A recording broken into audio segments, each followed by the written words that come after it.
Olá, boa noite a todos. Estamos iniciando mais uma live, hoje intitulada Saúde Mental, Telesaúde e Pandemia.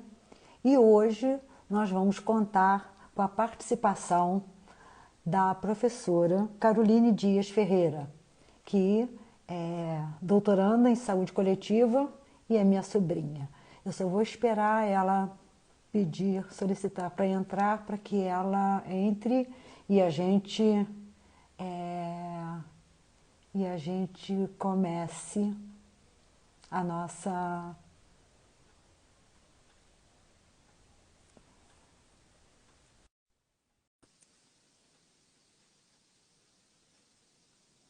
Ela já pediu, já autorizei, ela deve estar entrando. Oi, Carol.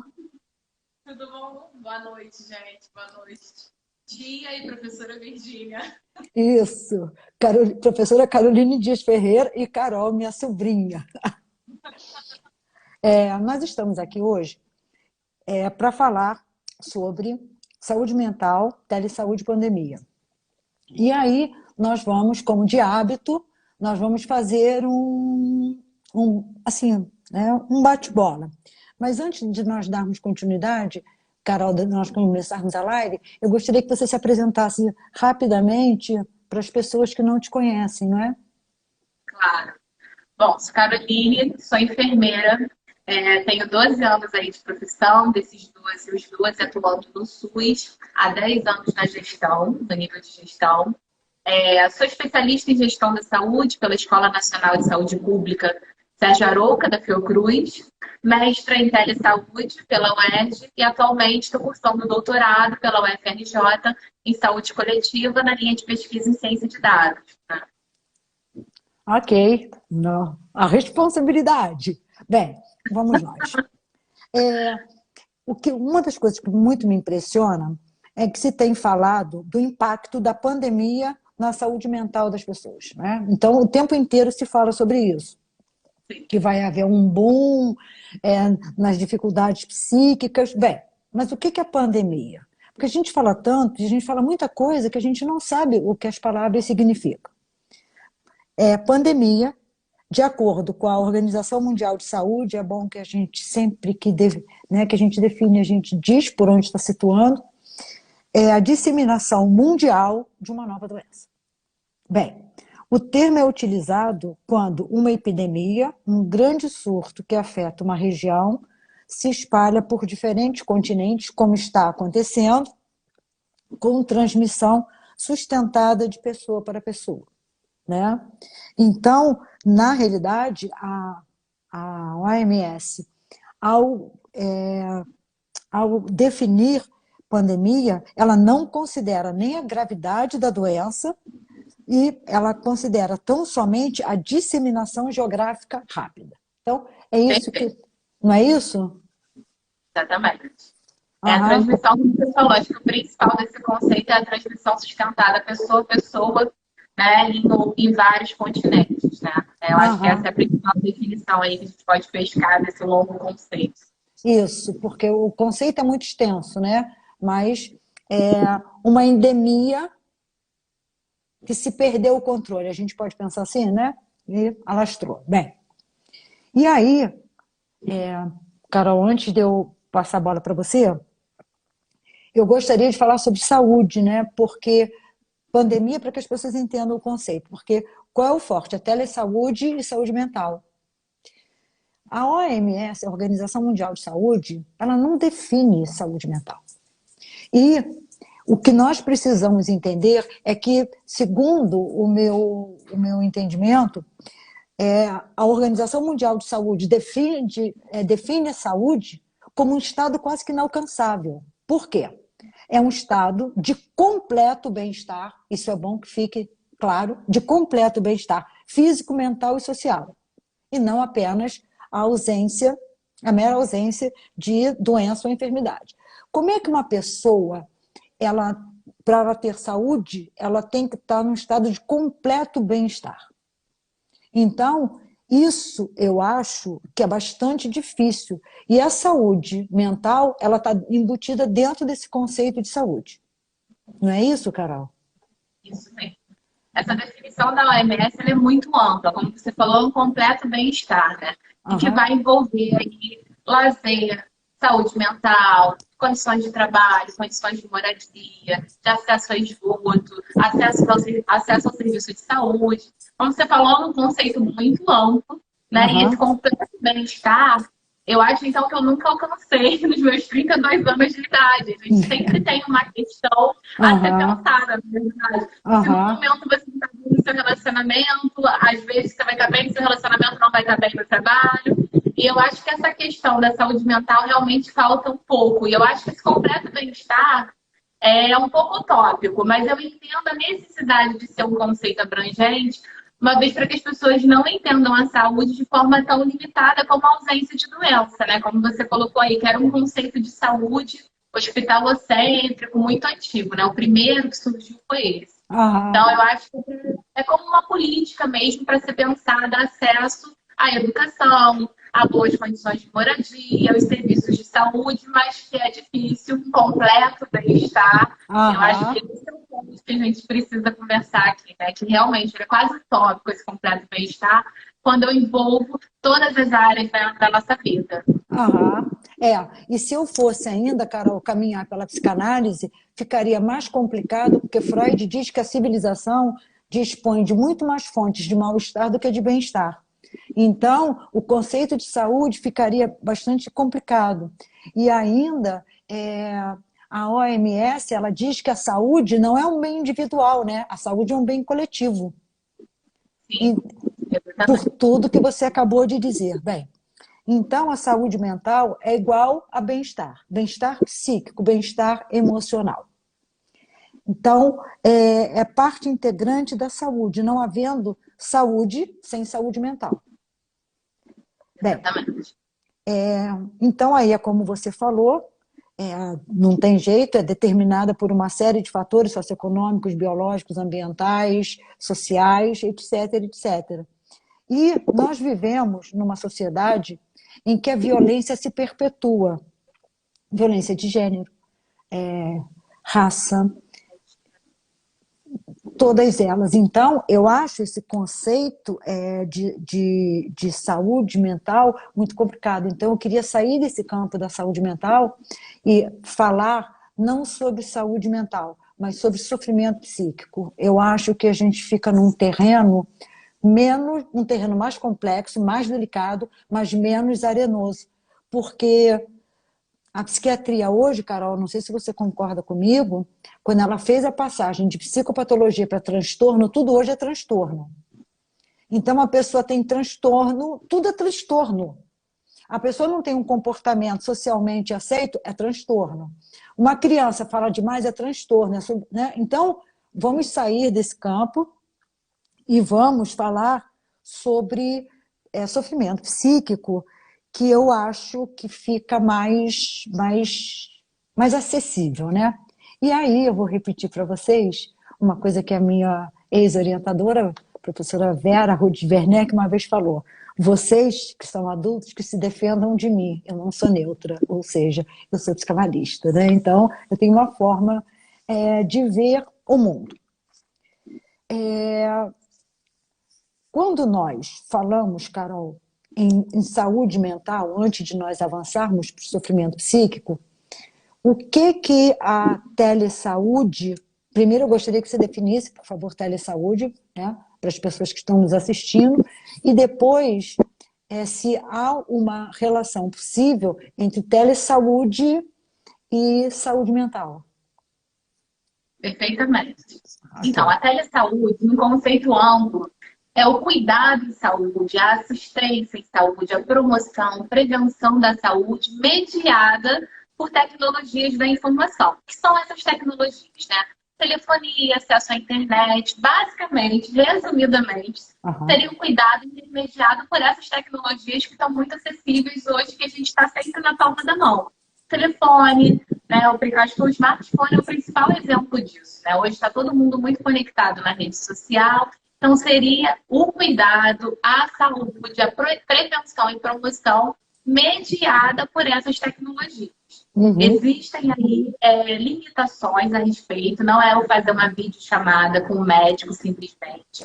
Existe uma série de critérios, isso não é telesaúde, eu ligar para o médico para tirar uma dúvida, né, sobre uma prescrição, por exemplo, isso não é telesaúde, que fica assim claro, porque Aham. existe uma responsabilidade no nível de segurança para a prática da telesaúde e ela vem muito bem fundamentada aí por outros aspectos que a gente vai comentando mais para frente. Quando a segunda pergunta, né, como a saúde mental poderia se encaixar, né, ou a telesaúde poderia se encaixar no atendimento à saúde mental, ela já é bem definida.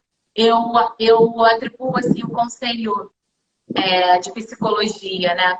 Ele foi um conselho precursor no Brasil, foi um dos primeiros conselhos, se eu não me engano, foi até o primeiro, não quero afirmar porque eu não sei exatamente, mas havia uma resolução falando sobre a prática de telesaúde pelos psicólogos. Isso foi em 2012, depois ela foi atualizada para 2018 e, por fim, a gente tem uma resolução mais nova que é agora de 2020. Aham. Então, o conselho ele já autoriza os psicólogos a fazerem esse teleatendimento, inclusive autorizava a fazer, porque tem muitos psicólogos que trabalham com processo seletivo, a Aham. aplicação de testes psicológicos e processo seletivo também mediado aí pelas tecnologias da informação.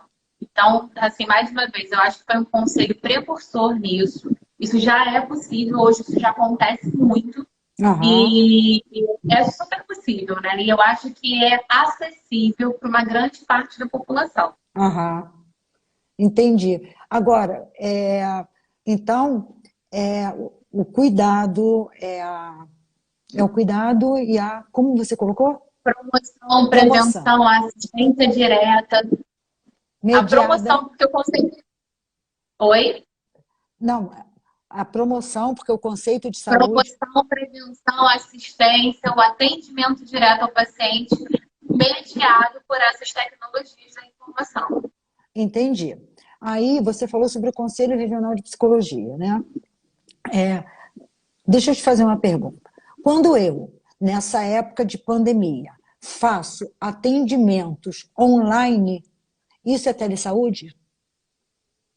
Então, isso pode ser considerado telesaúde desde que esteja na premissa do seu conselho. Quais são essas premissas?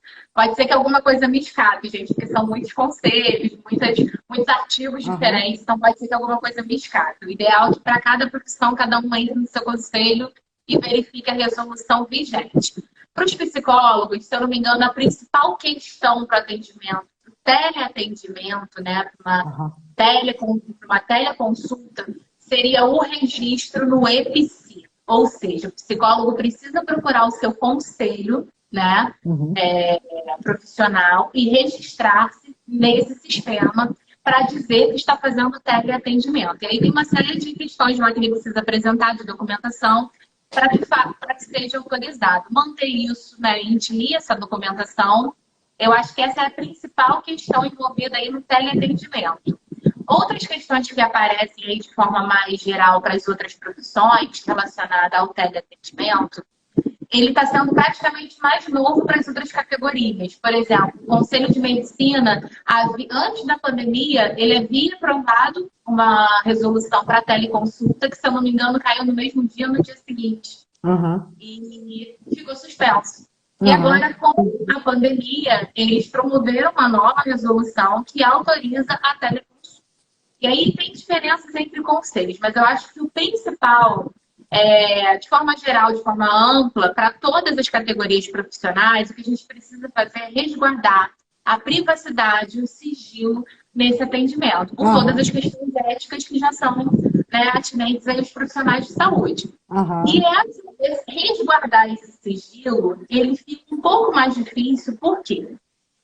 Existe hoje uma regulação dos sistemas para atendimento de telesaúde. aham, Idealmente, eu não deveria fazer isso via Skype, via e-mail, porque eu não consigo assegurar que nessas tecnologias eu estaria resguardando o sigilo e privacidade do paciente. Né? aham, Então, existem sistemas dedicados para isso, inclusive prevenção de atestados, de pareceres, receituário, que vai ter o quê? Condições de ter a assinatura digital, né, que é uma assinatura diferente da assinatura digitalizada, uma assinatura certificada com um código. Então, tem essas premissas para garantir. E eu acho que isso é tão importante, não somente pela privacidade do paciente, que, é claro, é o primeiro tópico que a gente pensa, né? Uhum. Mas eu acho que isso resguarda muito o profissional. Se eu não tenho um sistema que garanta o registro, né? De que momento eu atendi, qual era a queixa principal, qual foi a minha conduta terapêutica ali com aquele paciente, isso se perde. Amanhã ou depois, num caso de judicialização, de alguma consequência em decorrência desse atendimento, você não tem provas, que seria o prontuário médico do paciente, prontuário eletrônico do paciente, né? Então, eu acho que essa medida, apesar de tornar o teleatendimento um pouco mais difícil, né, para sua operacionalização, ela resguarda não somente a privacidade e o sigilo do paciente, ela resguarda o profissional de saúde que está em atendimento. Né? Sabe por quê? Você tocou num ponto extremamente importante. Porque quando a gente pensa em resguardar, em proteger, é sempre o paciente. Mas a gente esquece que o profissional também se encontra exposto e que ele precisa também ser resguardado. Então, o paciente e ele, ou seja, a relação precisa ser resguardada, porque a tendência é que a gente pense no paciente. Inclusive, quando tem lá, Carol, que a gente assina, né, os participantes de uma pesquisa, por exemplo, vão assinar o termo de consentimento de esclarecido, isso é para proteger o paciente. E o que nos protege, né? Então, isso é bastante importante, esse outro lado da moeda, né? Nós nos protegermos também. E eu acho que tem aí algumas questões, eu não posso falar em termos de saúde assim, fisiológica, né, orgânica, porque eu não conheço. Mas no campo do sofrimento psíquico, no campo da doença mental, eu acho isso assim, muito mais complexo, né? Porque muitas vezes são feitas queixas no CRP de coisas que nem sequer aconteceram. E o profissional, ele não tem como provar determinadas situações. Então, sendo um teleatendimento e tendo todas essas, como é o nome? Todas essas medidas. Essas medidas. Exatamente. Exatamente. Agora, eu queria voltar, Carol, a alguns dados, né? A gente voltar a falar sobre o sofrimento psíquico, até porque a gente tem bastante tempo, até o Instagram derrubar a gente vai ter muita coisa. Bem, então, o que eu queria falar é que todos nós temos algum tipo de sofrimento psíquico, ponto. Se engana quem acha que todo mundo, né, há pessoas que estão livres dele. Não, todo mundo tem. O que vai variar? O que vai variar é o grau do sofrimento, os sintomas produzidos pela pessoa e a forma com que a pessoa vai lidar com o sofrimento psíquico, né? Então, todos nós temos. A forma que vamos lidar é que vai mudar, né? Agora, espera-se, deixa eu só fazer uma parte aqui, que eu, como psicanalista, saiba lidar, porque senão o paciente entra no meu consultório e eu vou chorar junto com ele. Não dá, né? Então, pressupõe-se que os anos de análise tenham me ensinado alguma coisa. Bem, as últimas pesquisas mostram, sobretudo as pesquisas que os dados foram relatados pela OMS em 2015, elas mostram o seguinte, eu vou dar só alguns dados. Depressão.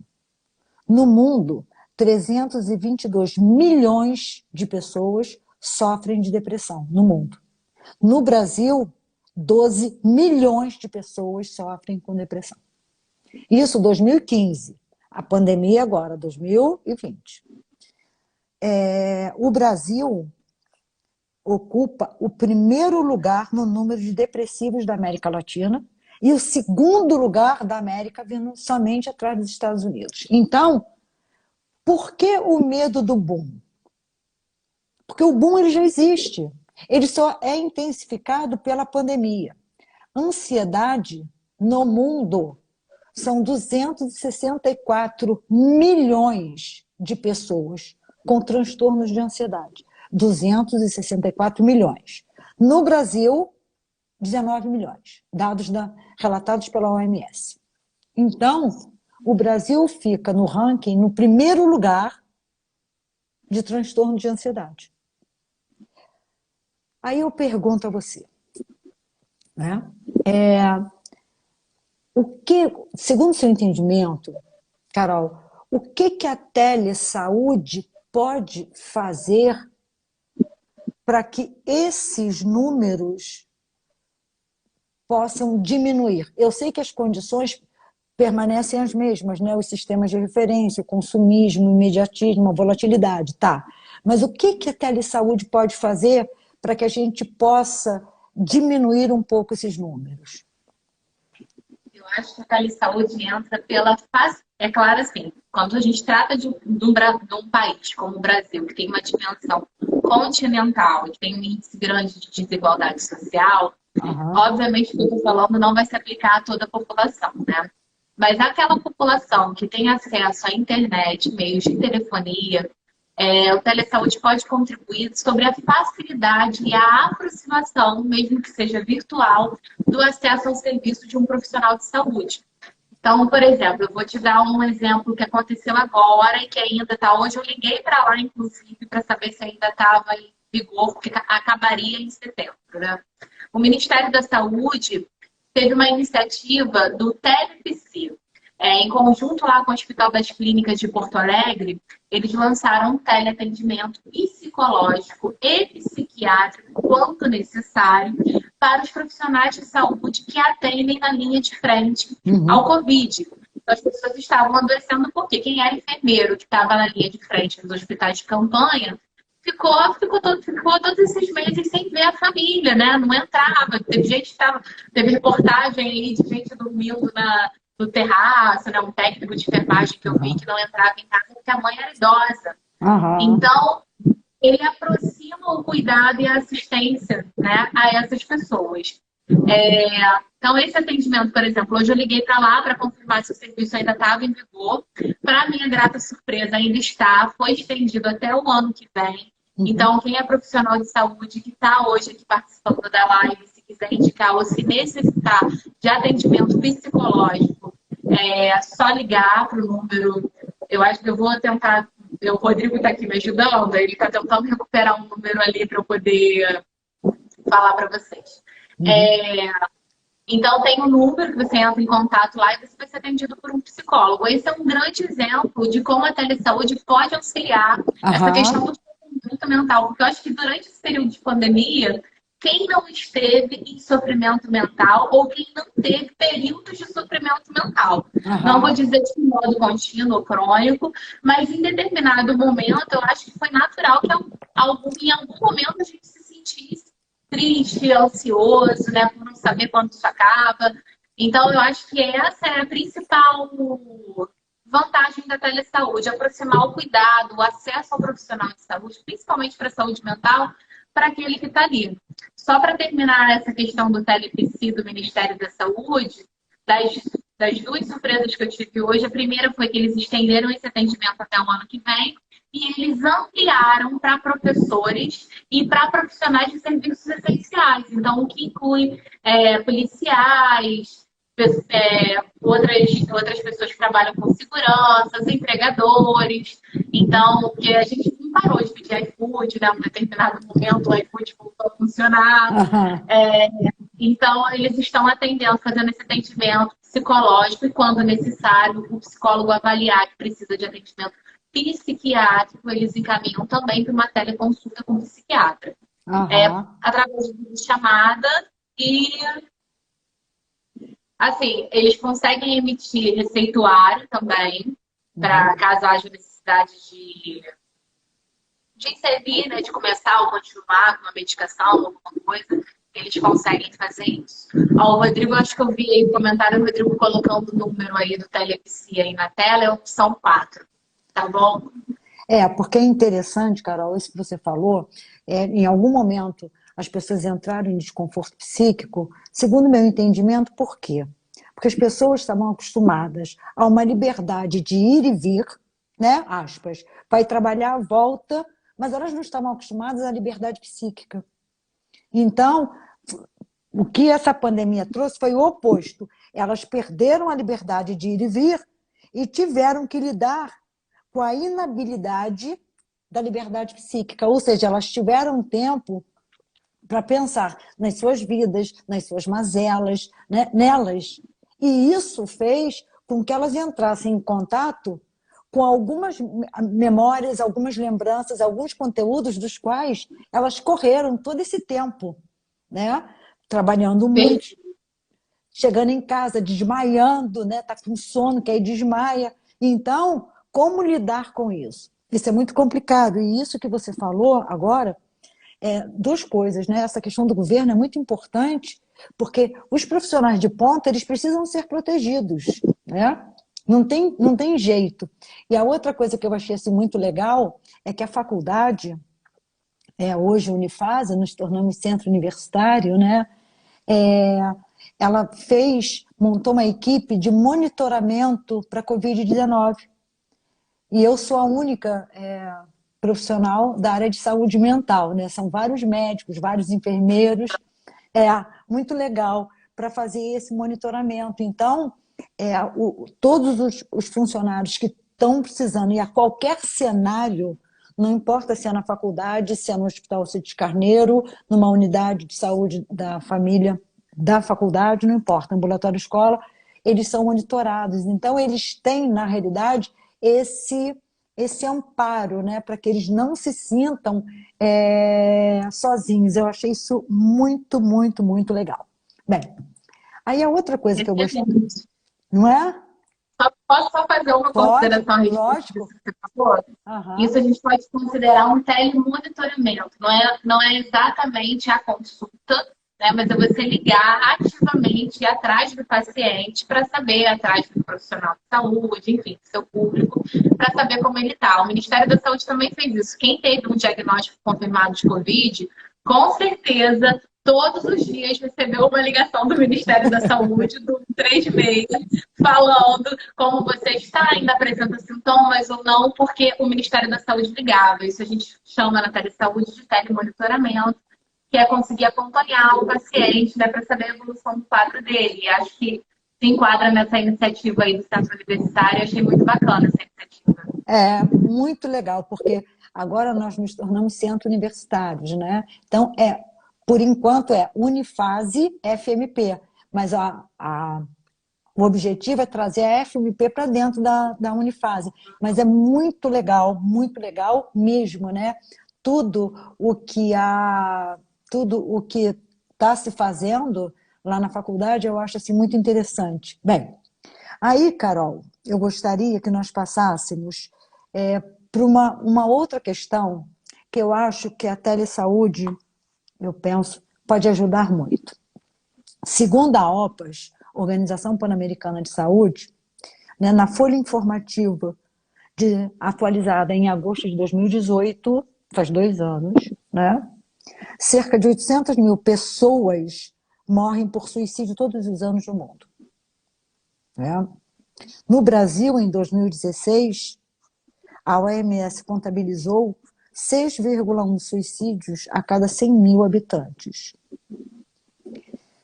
Então, aí nós temos, né, os suicídios, a tentativa de suicídio, o uso abusivo das drogas lícitas, o uso das drogas ilícitas, e uma das coisas que mais tem me apavorado ultimamente não é nem o uso das drogas ilícitas, do crack, da cocaína, essa cultura aí de que a maconha não faz mal, isso é balela, nós sabemos disso, afeta o sistema cognitivo de uma forma assim irreparável, mas é que a humanidade ela está muito adoecida e ela agora está viciada nos psicofármacos. Então, há sempre dentro da bolsa um antidepressivo, há sempre dentro da bolsa um ansiolítico, as pessoas estão preferindo uma pílula a fazer um tratamento, né? Então, nesses recursos do uso abusivo, seja de qualquer droga, né, o álcool, um psicofármaco, seja a tentativa de suicídio, a telesaúde tem algum viés para, de alguma forma, amparar essas pessoas? Sim. Mais uma vez, né, o teleatendimento, a gente, eu vi até uma pergunta, acho que foi da Tereza agora, perguntando se esses atendimentos, por exemplo, do Centro de Valorização da Vida, né? Que aquela pessoa em situação de sofrimento emergencial liga, numa última tentativa de não cometer o ato, né? Eu acho que todo mundo que está assistindo deve conhecer o Centro de Valorização da Vida. Então, isso pode configurar um teleatendimento. A questão pode ser considerada telesaúde? Sim. Desde que ele atenda aquelas premissas que eu falei no início da live, né? Quem é que está atendendo? É um administrativo? Porque, por exemplo, o Centro de Valorização da Vida não trabalha só profissional de saúde. Trabalham pessoas que são voluntários e que ali passam por uma capacitação do CIEVES, né? Então, não pode considerar telesaúde, uma vez que não é exercido por um profissional de saúde, né? Mas se fosse, por exemplo, um telepsi, eu ligar em sofrimento ali, né, no ato de quero cometer suicídio, ligo para o telepsi, aí sim. Então, isso se enquadra na telesaúde, desde que atenda aquelas premissas de sigilo, privacidade, seja exercida por um profissional de saúde, amparado pelo seu conselho de classe, porque nem todos os conselhos de classe amparam a telesaúde. Então, atendendo essas premissas, a gente vai considerar que é um teleatendimento, que é telesaúde. Se não atende essas premissas, a gente vai considerar que é um telefonema, né? Um telefonema, e que aqui não entendam isso de maneira nenhuma como uma crítica a essa iniciativa, que eu acho que é uma questão importante. Eu acho que tudo que é feito nesse sentido para preservar vidas obviamente, é uma iniciativa importante, né? E nessa questão do suicídio, eu acho que a gente já tem políticas públicas definidas aí, que eu acho que poderiam estar melhores pautadas, né? A gente tem o Setembro Amarelo, que vai começar amanhã, que é justamente o mês de prevenção do suicídio, né? O Ministério da Saúde trabalha isso ativamente. Eu, quando participava, né, da Secretaria Municipal de Saúde, da assistência da atenção primária, era uma questão que a gente abordava muito com as unidades de atenção primária e saúde, essa questão da prevenção do suicídio, né? Durante todo o ano, mas intensificada a divulgação em escolas e tudo mais durante o mês de setembro. Então, acho que já existem iniciativas disso como uma política nacional. Mais uma vez, eu acredito que a telesaúde no Brasil ela ainda está engatinhando, né? Então, muitos desses recursos, desses artifícios que a gente poderia utilizar para fortalecer políticas como essa, ainda não são utilizadas na sua totalidade. Eu acho que não são utilizados, Carol, porque as pessoas têm muita resistência, sabe? Ao novo, à mudança. Você veja, se você perguntar para uma pessoa há quantos anos ela senta no mesmo lugar da mesa para almoçar, ela vai dizer, desde que eu me lembro. Ela tem dificuldade de mudar de lugar numa mesa que dirá aceitar uma telesaúde, né? Mas eu gostaria de saber de você assim, segundo o seu entendimento, você acha que o dia que as pessoas aceitarem a telesaúde, você acha que a telesaúde tem o alcance dentro da saúde mental, um alcance satisfatório? Você acha que vai dar conta? Eu acho que perfeitamente, mas pensando da seguinte maneira. Vamos lembrar das limitações que eu coloquei, né? Vamos considerar que nós estivéssemos num país que não houvesse, né, tanta desigualdade social, que todos tivessem acesso à internet, telefonia móvel. Essa não é a nossa realidade. Superadas esses problemas, como por exemplo de infraestrutura, né? Que tem lugares no Brasil que por mais que a pessoa tenha condições de pagar, não tem a infraestrutura da rede de telefonia ali, por exemplo, não tem cobertura do sinal de internet, né? Superadas essas questões que nós vamos chamar aí de técnicas, né? De infraestrutura, de sigilo e tudo mais, eu acho que a telesaúde ela tem um potencial, sim. Primeiro porque a gente está quebrando aos poucos, eu acho que a mudança é muito difícil mesmo, acho que você pontuou que a gente vai criando hábitos e esses hábitos ficam arraigados na gente, talvez até a morte, né? Mas eu acho que essa condição atual, até da própria pandemia, a gente se conectou mais, né? Quem não mexia muito no celular passou a mexer, as redes sociais, né? Cada vez mais recebem maior número de usuários. Então, eu acho que agora a gente está ficando cada vez mais conectado, né? E isso facilita a utilização da telesaúde, uma vez que aproxima essa tecnologia e as pessoas vão começar a entender que isso pode intermediar o cuidado de saúde. Isso já está fazendo intermediação, por exemplo, dos telefonemas. Quem tem pai e mãe idoso que não pode visitar, todo mundo hoje faz videochamada. Se você pensasse videochamada 2 anos atrás, era uma coisa que ninguém fazia, né? Então, a tecnologia ela vem sendo aproximada, vem aproximando esse cuidado da telesaúde cada vez mais. Mas uma coisa que eu gostaria aqui de reiterar é que a telesaúde, ela não é substitutiva, ela é complementar.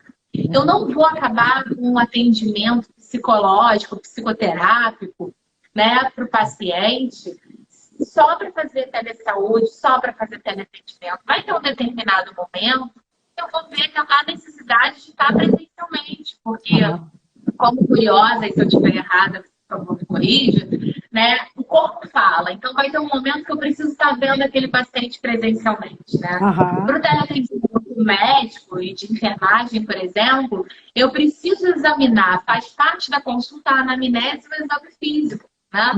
Então, eu não consegui dar conta de fazer o atendimento desse paciente apenas remotamente. Eu acho que ela vem em caráter complementar, não vem em caráter substitutivo. Isso é uma coisa que eu gosto de falar muito, porque às vezes eu sinto que parte da resistência dos profissionais de saúde, principalmente, parte disso. Eu acho que hoje os pacientes não são resistentes. Na minha percepção, né, acerca do tema, eu acho que a principal resistência está nos profissionais de saúde e não nos pacientes. Né? Porque eu acho que é fácil, né, a gente pegar o telefone e solicitar ali um teleatendimento. Agora, durante a pandemia, por exemplo, a Anvisa não, a ANS, perdão, liberou uma resolução permitindo que os planos de saúde fizessem, que pagassem, né, o reembolso de teleatendimento. Então, assim, isso já está acontecendo, por exemplo, no setor privado. A Mil, no site da Mil, se você entrar, a Mil tem lá, agende sua consulta, seu teleatendimento com o médico ou com o enfermeiro. Tem, inclusive, o teleatendimento de urgência, né? Onde você vai receber uma orientação, tô com dor no peito, a pressão está alta, você vai, por exemplo, você pode receber uma prescrição ali de emergência, uma orientação, toma o seu remédio agora, coloca o remédio embaixo da língua e se dirige ao pronto-socorro mais próximo. E aquela pessoa que está no teleatendimento já faz contato com o hospital, avisando, olha, o paciente João está chegando aí com dor precordial e com a pressão, relato de pressão, sei lá, de 180 por 150. Já fez uso do seu remédio, captopril. Então, o cara que está lá no teleatendimento, né, o médico, o enfermeiro, talvez possa ter feito a triagem, né, que a prescrição é médica, mas o enfermeiro, talvez, na orientação lá na triagem, ele pode direcionar esse paciente para a urgência e ele já faz contato para a equipe médica que está de plantão naquela urgência. Então, eu acho que tem muitas vantagens do teleatendimento, da telesaúde. Mais uma vez, ela não é substitutiva, ela é complementar a esse modelo de saúde que a gente já está acostumado, né? E uma outra coisa, Carol, que você não falou, mas eu acho importante, e eu vou exemplificar o que eu vou dizer, é que é como se a consulta presencial, eu diante do médico, né, eu e o médico, como se isso fosse, né, sempre bom.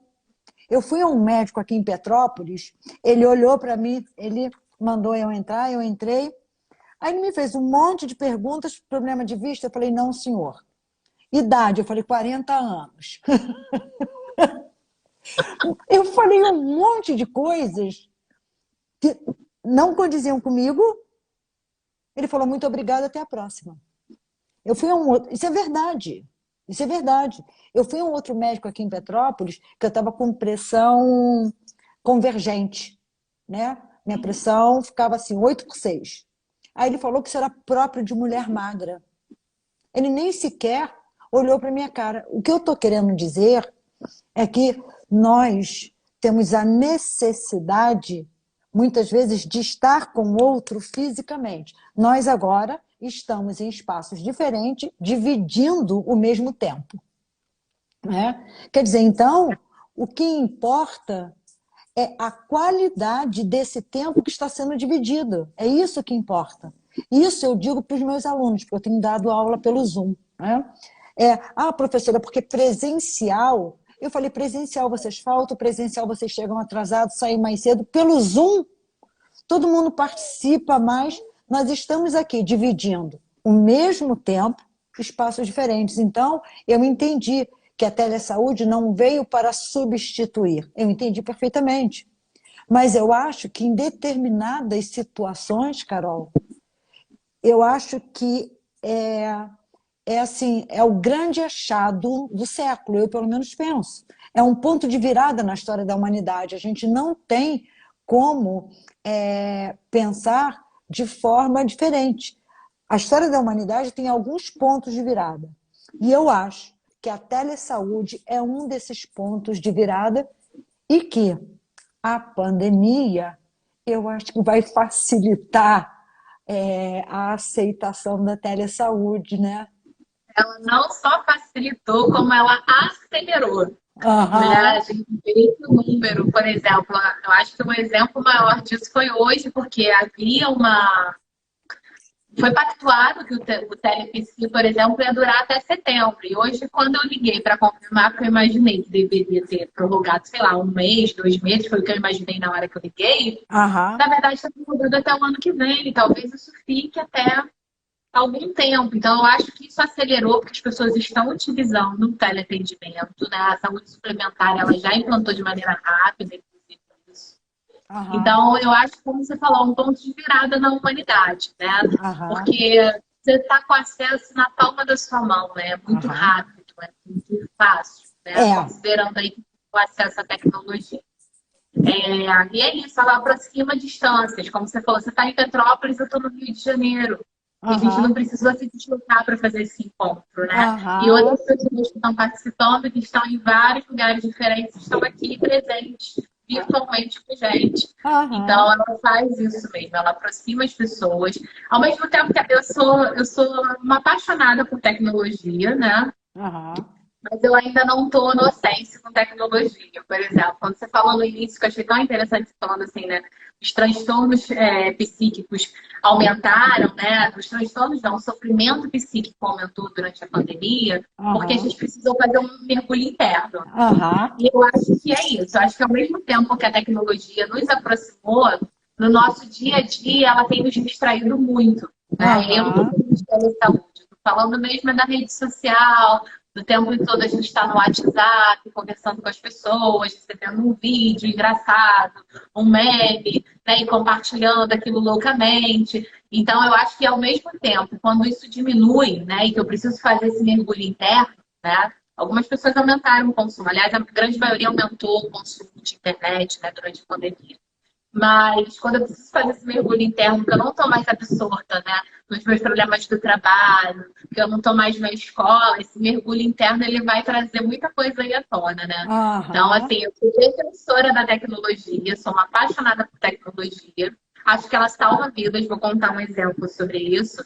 Mas acho que a gente também tem que ter o cuidado, né, de não tê-la somente como distração, porque essa distração às vezes nos afasta desse mergulho interno que a gente precisa fazer.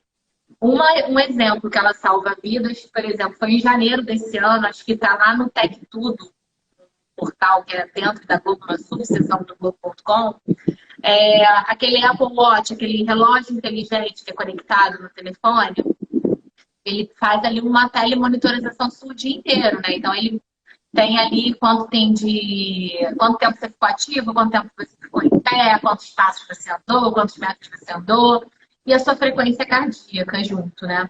E aí, em janeiro, o empresário, se eu não me engano, tá, gente? Ele foi avisado pelo Apple Watch que o batimento dele estava 160 batimentos por minuto. Aí ele falou assim, deve ser porque eu estava andando, estava fazendo uma caminhada. Chegou em casa, sentou e olhou de novo um outro aviso do Apple Watch falando seu batimento está a 160 minutos, 160 por minuto. E ali ele se preocupou e ficou mais ligado, pediu para monitorar daqui a 10 minutos. O batimento dele permaneceu durante 10 minutos a 160, 170. Então, naquele momento, ele procurou uma emergência, mas ele alega que ele não sentia nada fisicamente. Ele sentiu uma aceleração do coração, mas ele não sentia mais nenhum outro sintoma, né? Sinal de sintoma. Chegando na emergência, a pressão estava altíssima, ele estava descompensado, ele precisou ficar internado para poder fazer medicação e tudo mais. Então, assim, a tecnologia, ela salva vidas. A gente tem outros milhares de exemplos aí, onde a tecnologia foi fundamental para salvar uma vida mesmo, né? Uhum. Mas é isso, de novo, pensar que ela, ao mesmo tempo que ela nos ajuda, que ela facilita, que ela otimiza várias coisas, a gente não pode deixá-la só como distração, né?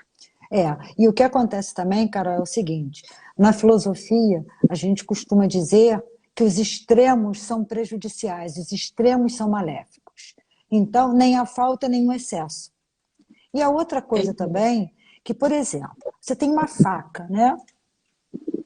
Qual é a virtude da faca? É cortar. Qual é a melhor faca? É aquela que melhor corta. A faca mais virtuosa. Então, se ela é usada para matar alguém ou se ela é usada para cortar uma carne, a faca não tem responsabilidade sobre isso. Quem tem é quem faz o uso. A tecnologia, ela está aí para nos ajudar.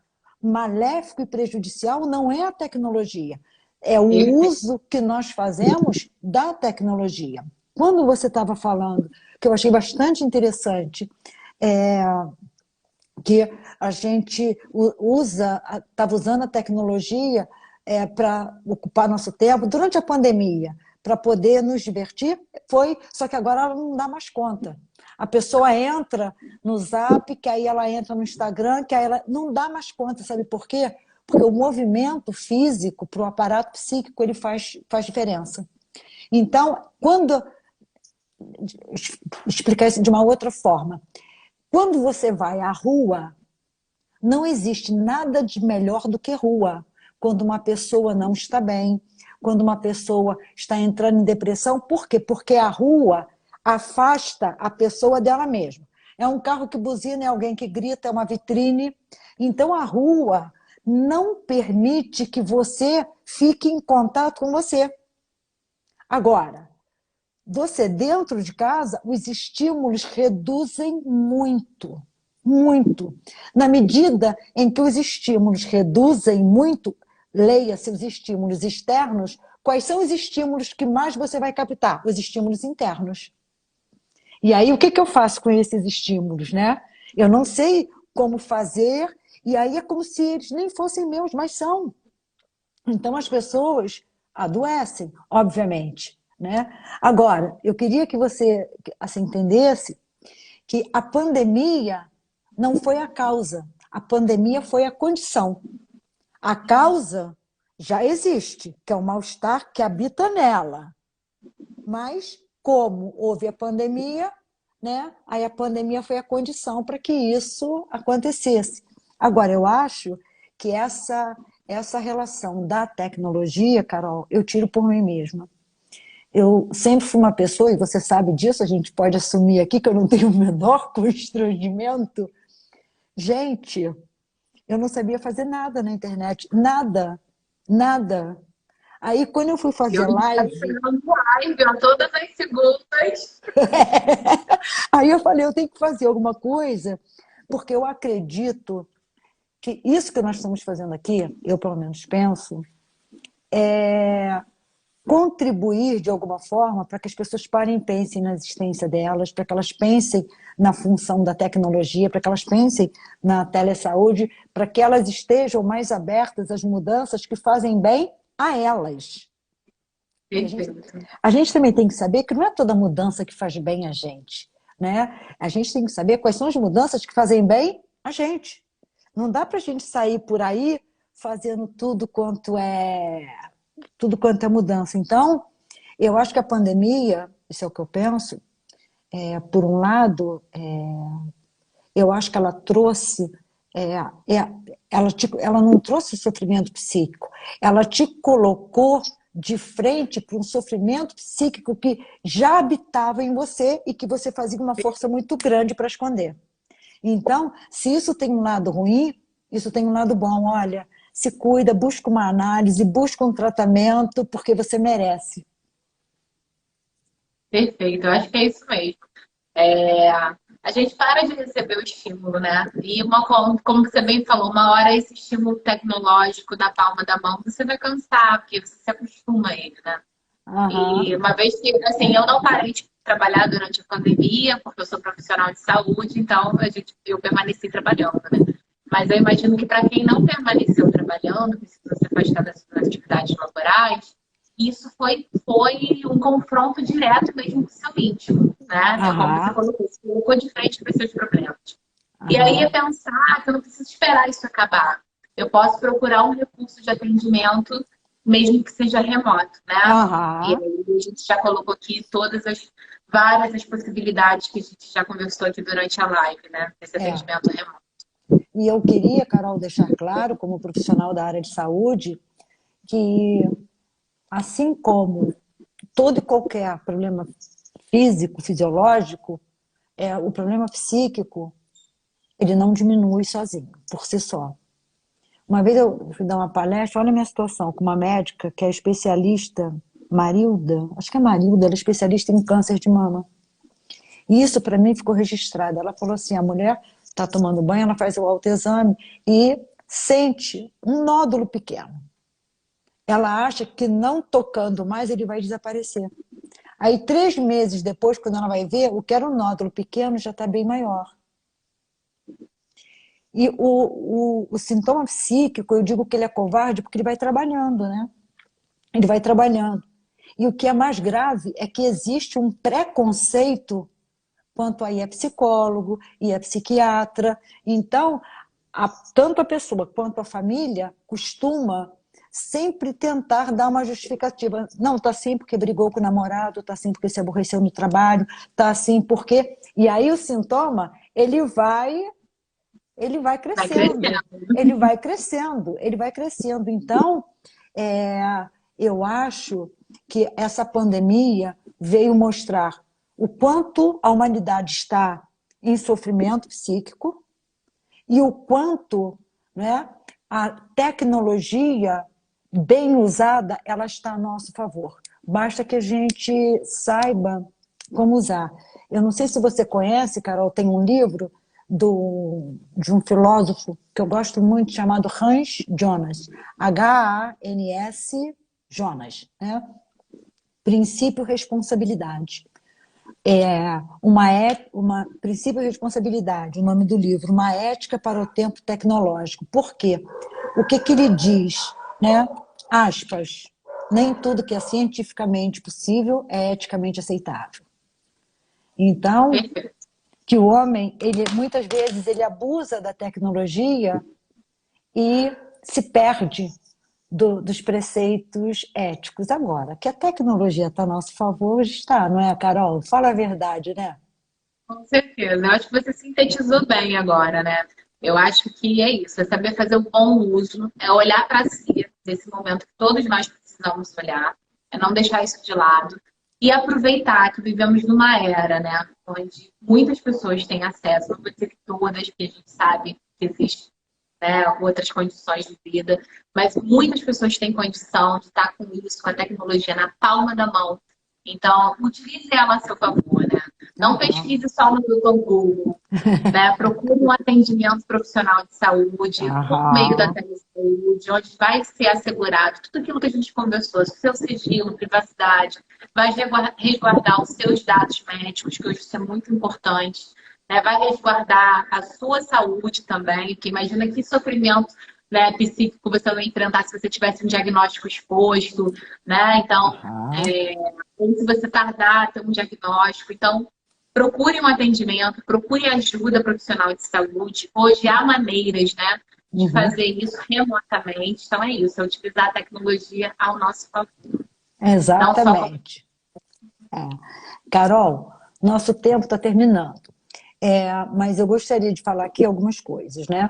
A primeira é que em outubro nós faremos uma live no seu Instagram. Qual é o seu Instagram? É Carol Dias Ferreira? Isso, Carol Dias Ferreira. Carol Dias Ferreira. Que aí eu mostro, depois eu lanço para o pessoal direitinho o dia e o tema que que nós vamos trabalhar. E a outra coisa também que eu queria falar para as pessoas é atentem para isso, né? Vamos usar a tecnologia a nosso favor. Tudo pode ser usado a nosso favor. O que vai depender não é do objeto, não é da faca, não é do celular, não é, vai depender do uso que nós fazemos da tecnologia. Então, eu sou Carol conhece bem tecnologia, obviamente, eu não, mas agora eu estou conhecendo um pouco mais pela necessidade, né? Pela necessidade, não é à toa. E eu acho isso, né? Que a gente precisa fazer uso da tecnologia para ter a saúde restituída pelo telesaúde. Eu acho que a gente tem que perder esse preconceito de que só os atendimentos presenciais podemos fazer o uso dele e também pensar, né, que precisamos melhorar psiquicamente, né, Carol? Ó, o Rodrigo está colocando, você estava falando, eu estou olhando o chat. Aí o Rodrigo foi colocando aí as resoluções dos conselhos profissionais que eu havia separado aqui. Então, quem quiser, é só rolar aí para poder copiar. E outra coisa,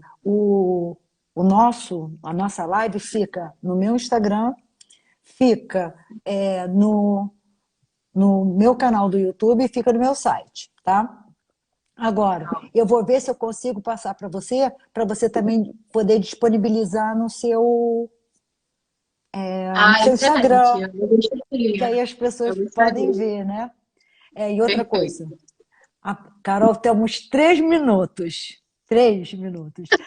A partir do mês que vem, as minhas lives vão passar das 8 horas da noite, das 20 horas para as 21 horas, em função que eu vou começar a sair um pouco mais tarde do consultório. E outubro, eu farei uma live no Instagram da Carolzinha, que é minha sobrinha, muito querida, muito inteligente. Carol, olha, pode acreditar, para mim foi um prazerzão fazer essa live com você e mais. Assim, eu tenho muito orgulho de todo o conhecimento que você tem, de você estar fazendo doutorado tão nova. Só um minutinho. Babá aqui. Aí...